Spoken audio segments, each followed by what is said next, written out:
Thanks, everybody. Welcome to Build. Oh, my God, I am so excited for our next guest. She is brilliant. M.I.A. is about to come out here with director Steve Loveridge, who directed this documentary about M.I.A. It is called Matangi, M.I.A, M.I.A, which are her three names. She has always been controversial, rightfully so, in a smart way, and this documentary lets her tell her own story through her words and not through the controversies that have been created by others. Let's take a look. You want to hear my story? I'm going to show you my story.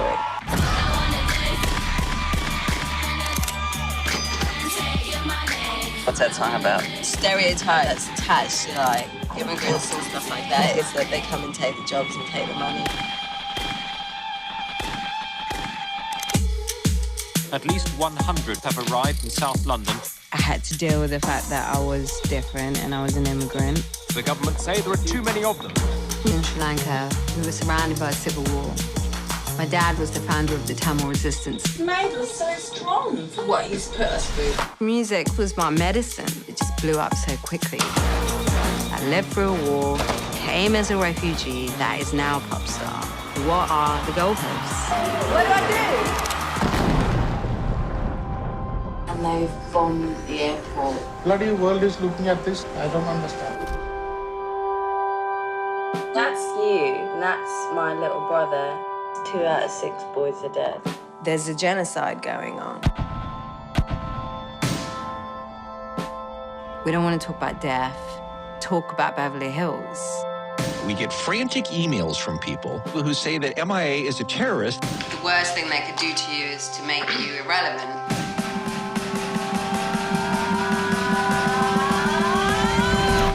Action. What experience are we allowed to share from these places? You've got access to a microphone.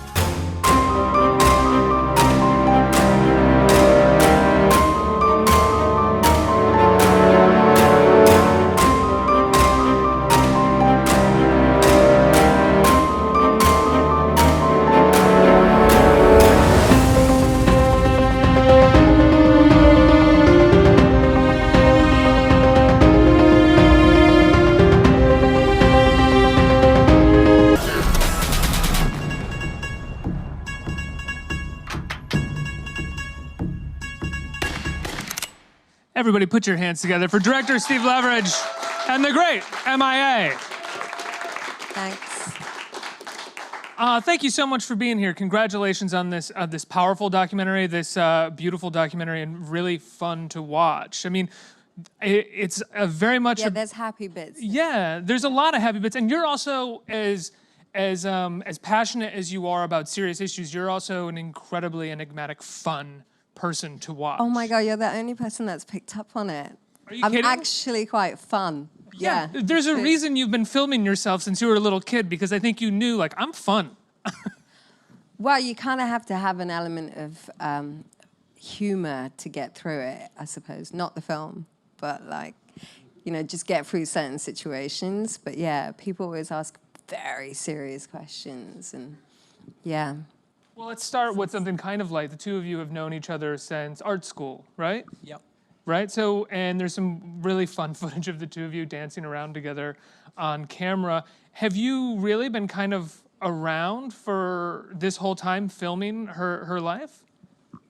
Some of it. I come in and out of the story. We've been friends since we met in about 1995 at an art school called Central St. Martin's, which is in London.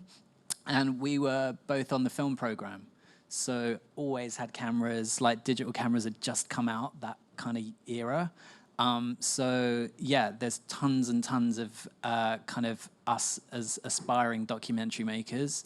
But then when M.I.A films her family or goes back to Sri Lanka, then obviously I wasn't present. So it's really interesting for me to see my friend's tapes of like that part of her life that I'd never seen. Like we didn't... He goes M.I.A. sometimes, and I go M.I.A. sometimes. Yeah. Now, I think obviously you started filming then. You're probably still filming your lives now, and your lives are just generally on camera because you live somewhat in the public eye. What made you decide that now was the time to tell this story? Yes, Steve. Well, I think the situation in Europe with Brexit and everybody talking about immigration, sometimes very negatively, it was a really great time to show an uplifting and positive story and something from the inside out perspective that's not a sort of victim narrative. It's not just a long tale of suffering and woe.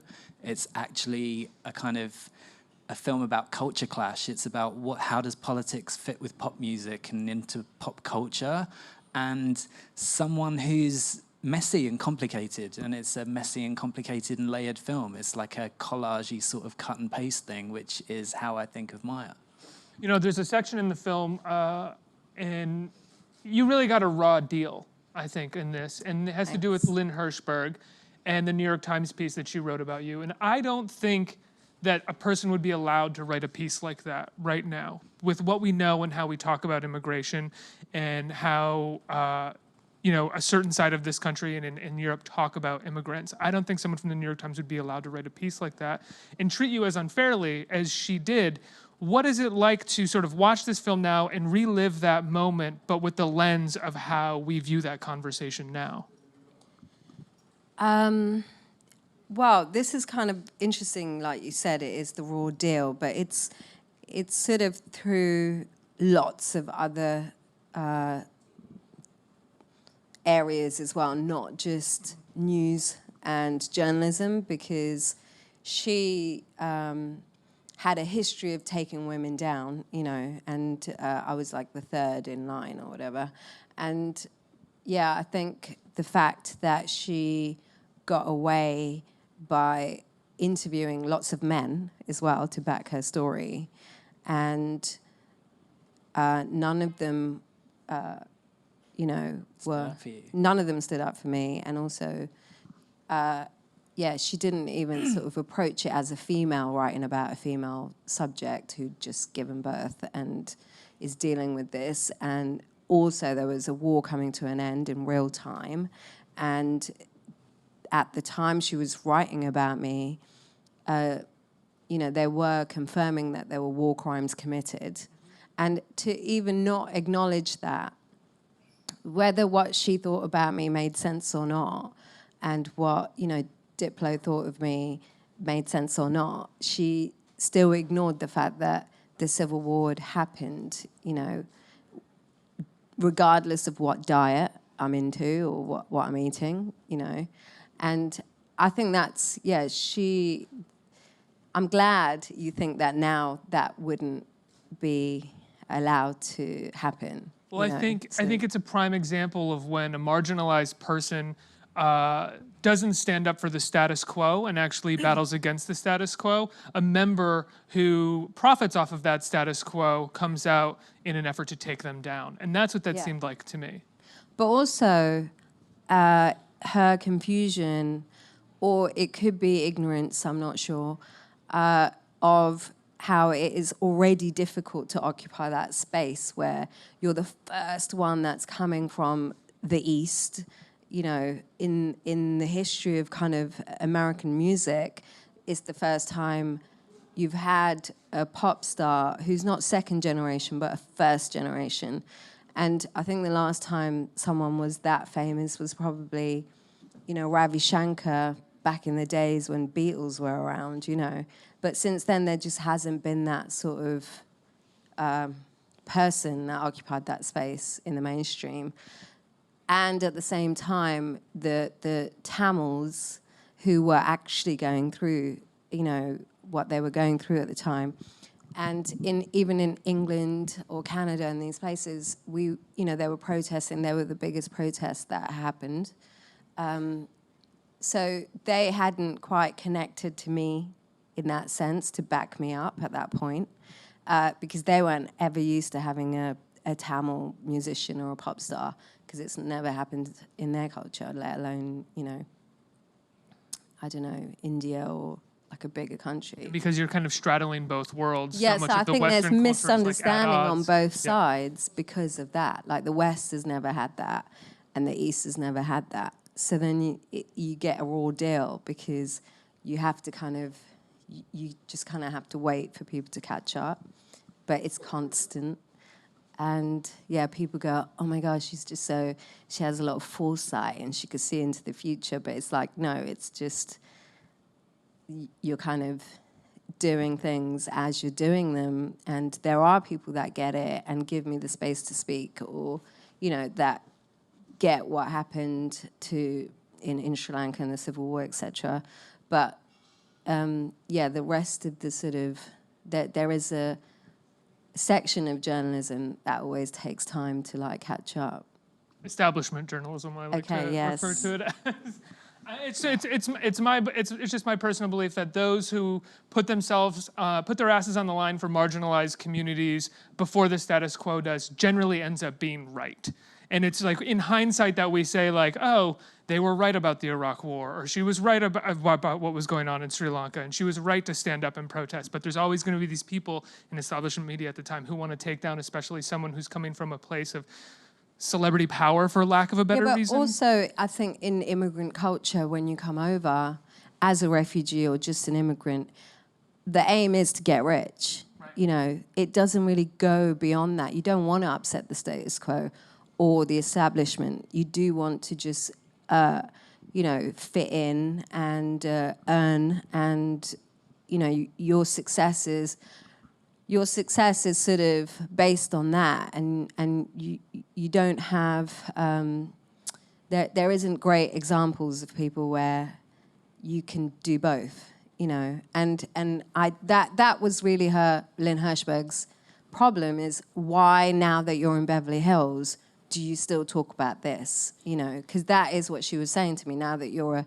immigrant or you're a refugee, surely all of that stuff doesn't matter, because who wants to talk about people dying or, you know, oppression in a different country, and you're 15 years away from that.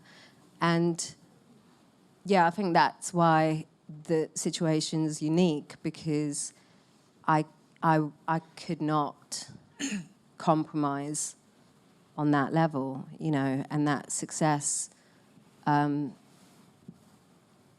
the cost of not talking about that wasn't worth it. It's such an important moment of the film and your story. I belabor it so much because I think it says a lot about who we were as a culture at the time that story was told in that way, and sort of how far we've come, and maybe in some ways how far we haven't come in other ways. Steve, you do this wonderful job of framing her story with this visit that she took to Sri Lanka when I think you were 20, 21. And you sort of bookend as well as have moments within the film of this trip and really reveal to us like the political awakening that she had. When did you decide that would kind of be the frame for the film, that you could tell the entire story of her career and life and have it all kind of pinpoint back to these moments on this trip? Yeah, I think because I knew M.I.A, I was aware that if you laid the film out as a pure chronology, by the time you've got to the era that she's making music and has had that success with the song Paper Planes and suddenly blows up into, you know, a different level of celebrity, we've kind of forgotten about the girl that we met at the beginning of the film. So I did this non-linear structure where we return to that Sri Lankan family and see her in that context. And kind of the reason it's called Matangi M.I.A, M.I.A, is I think of those as the different kind of identities that M.I.A is bringing to the table. And to cut between someone on the red carpet with Katy Perry and Taylor Swift, and then see her in that context with her grandma who's been injured and has one eye in Sri Lanka, and the room that she used to sleep in when she was a little girl, it's a film structure that helps to capture that idea of those multiple truths and that mixed identity that M.I.A carries with her, that it's the same person. And Steve was always trying to wait to see if I would kind of die at some point. It did take 8 years to make, but it just wasn't an option, because I was like, if I die, there isn't another Tamil singer or whatever that can you know, step in. And so yeah, we had a bit of a thing about that. Like the ending's just like, you know, it's just, yeah. Sequence in Wayne's World. One of the things about the film, and this is something that I just don't think I ever realized over the course of your career, is that everybody in media refers to you as a hip hop artist. And I listen to your music and I hear so many genres being thrown in there. It almost seems completely reductive to refer to you as only as a hip hop artist. In 2004 and 5, they wouldn't put my records in the shop because we had record shops back then. Because they couldn't find a genre to put it in. So they were like, oh, is this world music? Or what is this? Is it electronica? Is it indie music? So they wouldn't put it in the shelves. And world music was such a dirty word, you know. And it was always like shoved to the back of the shop. And it was the last sort of section. And so I used to be like, please put it next to the counter, you know, where people would see it. And they didn't do that. And so that's why I became like the internet artist, because people discovered me and downloaded, you know, through Napster and started passing, MP3s. It was before MySpace. So when Lars was like on Capitol Hill trying to sue Napster, you're like, please don't. They're really good of course. to me. That's why I'm always like, please don't get rid of that. You know, because it's sort of similar to this documentary. This is like, it won the Sundance in Jan, and it's just coming out, you know. And it's not an easy film to get out there or distribute and stuff, because everyone still has very sort of set ideas about what this film, you know, music doc is, and what kind of, I don't know.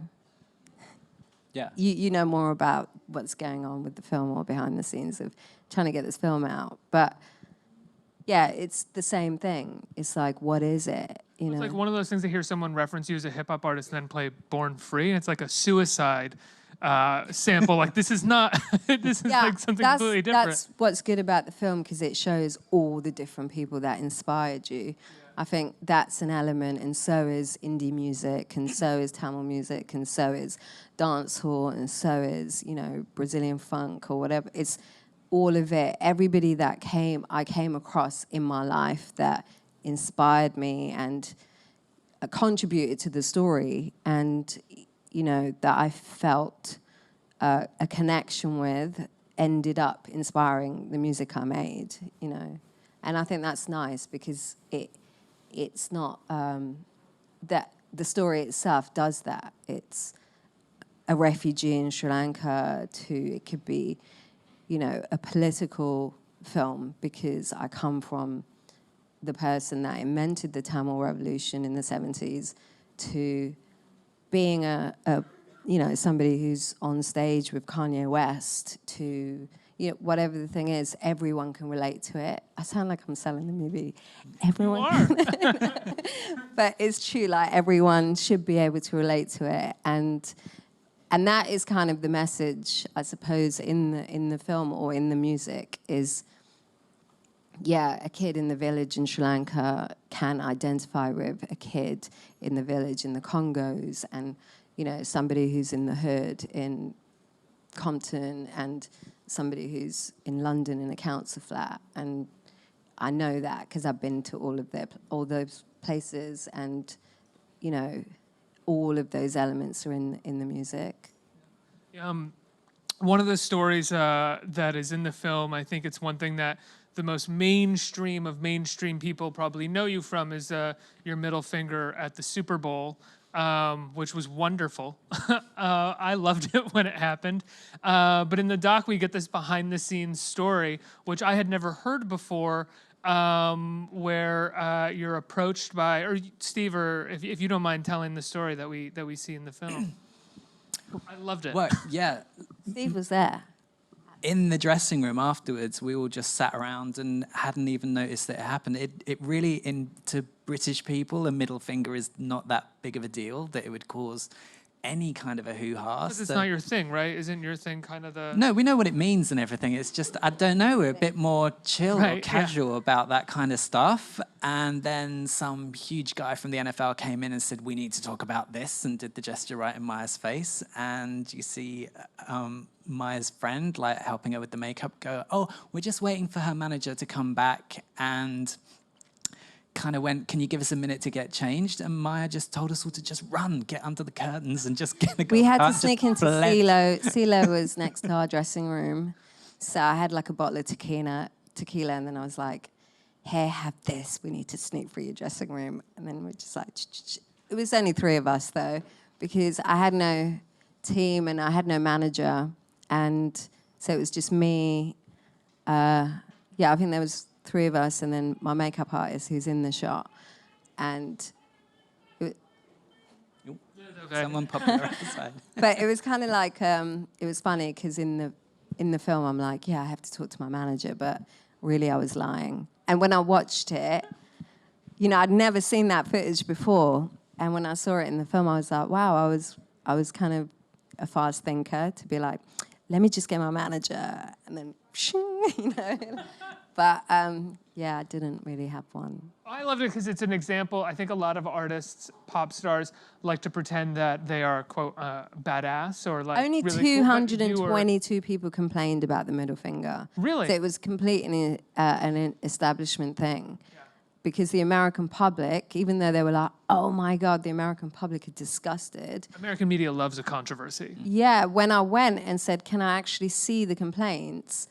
That it was only 222, which is like pretty lame. Because like 22 million people watched that Super Bowl, Yeah, 70 million. and the Janet Jackson, there was actually 500,000 complaints, right?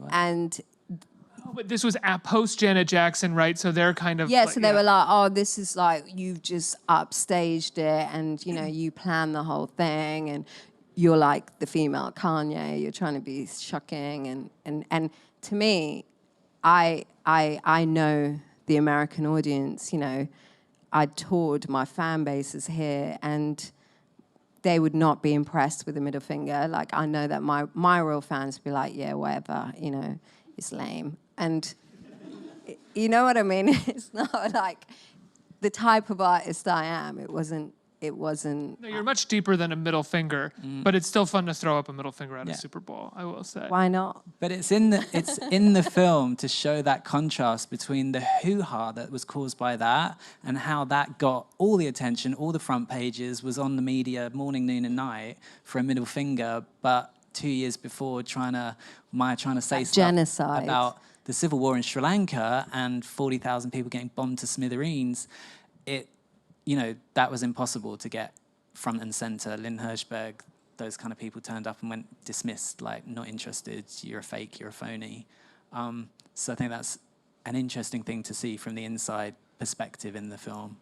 Yeah, you're just telling the story of the American establishment media, really. Yeah. What was it like the first time you saw the film? How involved in the editing process were you? I wasn't. Steve edited the film in New York, and I didn't have a visa to come and check up on him. And is it hard for you to get a visa? It was during the time the film was being edited. It was very weird. And as soon as he finished, and everything was fine, and I got given a visa. It was really annoying. In the State Department? Yeah, right. That's what I was thinking. So the whole time I was like, oh man, Steve's just gonna sell the content and the shots depending on, because there were like shots in the film where I'm wearing like logos and things like that, and I'm like, you know, he's probably sold it to some advertising company. I'm like dancing with a Gap top on. And so I was always really worried about what the film was going to be. And but I couldn't get to him. So what did you think when you finally saw the finished product? Actually, I was really pleasantly surprised at how refined it was. He's got a different story to tell, and I'm going to go to him when you're done. I'm not very good at oh my God, it was amazing. But you know, it was shocking, obviously, the first time seeing it, and it was quite emotional. And it's sort of not the film I would have made, because I'm a visual artist and I direct my videos and I have opinions about how certain things look. And it's not an aesthetic kind of film. It's a story. So that was really difficult for me to be like, oh, but Steve, you know, I was really kind of making my own artwork and directing my own videos and stuff like that. So I wanted him to let me have access to the film just to help him. You know, it's like, if you want to find a shot of a motorbike, I have 3 that I remember, you know. I can write a list for you. And these kind of, just aesthetically, I wish I had more input, but I don't. So, yeah, seeing the story, it did blow me away, because you don't really think of your life like that, you know. Contextual like that. Yeah, and squashed into 90 minutes, and you're still alive, and it's kind of weird. But it did... Like, I guess that did have an effect on me, like the movie says it did. What? Sorry, like you're watching it and you're like, oh, I guess that thing he says that had an effect on me did have the effect that he's saying, because you maybe don't recognize, like, for instance, like cross-cutting or juxtaposing your trip to Sri Lanka with so many different elements of your life. It's like, oh yeah, I guess that does correspond. Yes, and the fact that he'd watched all of the footage and found these things was kind of incredible, you know, because all of that Tamil stuff was in Tamil, so he would have had to translate what everybody said and cut the sentences. Because I've told Steve stories before, you know, I'm sure in 2001 or 2000 I told him about my trip in Sri Lanka, but he'd never seen the footage, so for him to sort of remember certain bits and then translate it and then pull it out means he would have had to watch all of it. So, yeah, there's loads of stuff in there that I didn't know that I had, you know. Yeah, so it was kind of... Steve, what was it like when you showed her the film for the first time? Well, we actually showed Maya the film at Sundance at the premiere screening, so that was really not a good idea. With hindsight, I would not do that again. Yeah, how did you make it through that screening? We agreed to do a Q&A afterwards, so they called me down after the film had finished and the credits were rolling to go, here's the director, Steve Loveridge, and I was like, yay, kind of thing. And then they were like, and welcome to the stage, M.I.A. And she stood next to me and I had to go, did you like it? And Maya went, no. No, but that's because my son was in the audience and I'd watched the whole thing from his eyes as well, so it's kind of like, yeah, it was. He didn't like it either. No. I think it was just the initial shock of it not being a music doc and being all the family, intimate kind of stuff. And then... And I hadn't seen it, and none of my family had seen it as well. So it was like... And then we did another screening and another screening and another screening, and Maya's family came and sat in the audience and she got to hear what they thought about it. And then we showed it to young kids and all sorts of people. And I think when Maya was able to see their response, it kind of changed her opinion of it, seeing it, how other people reacted to it. Because it must be so difficult to watch something that's about you for 90 minutes and have any kind of objectivity. Like, I think it's incredibly trusting to have just handed me like all the carrier bags of tapes and gone, do your thing with them. So yeah, I think respect that you let me do that, and thank you. Yeah, and also Steve's the type of person who doesn't have a phone number and he moved a lot, so you never had his address where you could turn up on him. So, you know, it's really real. Like, it's like that was the whole, I think that's the whole of film in itself, just 8 years of going through that and going, wow, he's got all of my footage and he doesn't have a phone and I don't know where he is. And yeah, it's not easy. I have to let the two of you go, but I'm curious, you know, I think we haven't got an album from you in a year or two, right? Has it been a year or two? Oh, we haven't had it. Yes, that's right. And one of the things that we see in this film is you're a person that's constantly looking for material and listening to things, and you really have you're an artist and you have your ear tuned to everything that's around you. What can we expect something new from you coming up, and what are you listening to? What's inspiring you right now? Well, I'm thinking of writing like a musical, maybe. Fucking A. Yeah, so I think I like the idea of having done 5 albums and it being that, but I have been in the So like studio. M.I.A. is behind you? Well, yeah, it's sort of there, Cross and this then I one could go, yeah. But yeah, I think I have been in the studio, so I'm not sure what's going to happen with that stuff. But in where I am now, I'd like to explore something else that I haven't done before. Yeah, as well. I can't wait for that. And the film, which is wonderful, incredible work on your part, Steve. And Thank you. Just, you're endlessly watchable in the movie, from being a kid to an Thanks. adult. It comes out this Friday, tomorrow.